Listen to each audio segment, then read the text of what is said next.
Le bon narcissisme permet de se créer une authenticité en soi.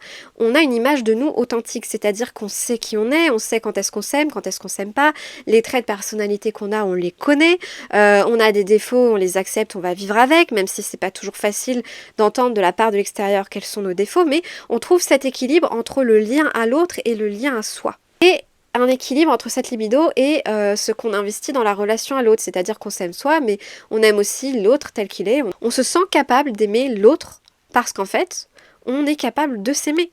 Le bon narcissisme, c'est aussi toutes ces notions-là. En fait, le bon narcissisme, ça va juste vous apprendre à vous respecter vous. Ça va vous apprendre à respecter vos limites, à savoir vous positionner, et notamment à savoir aussi accepter ou refuser dans le lien à l'autre ce qui vous convient et ce qui ne vous convient pas. Plus on se connaît, plus on est capable de se regarder dans un miroir, plus on a posé ses limites, on a appris comment nous on fonctionne dans notre intériorité, mais aussi dans notre psychologie, dans notre caractère, etc.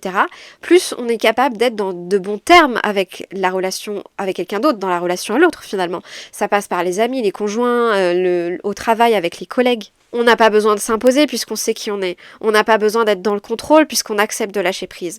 On n'a pas besoin d'être narcissique puisqu'on s'aime tel qu'on est. Et si la personne en face de soi dit des choses malsaines sur nous ou ne reconnaît pas certaines de nos compétences ou de nos capacités, comme on est sécure à l'intérieur de nous-mêmes, comme on sait qui on est et qu'on s'aime, on est dans du bon narcissisme. Ça pose pas de problème, on s'en fout, on passe à autre chose en fait.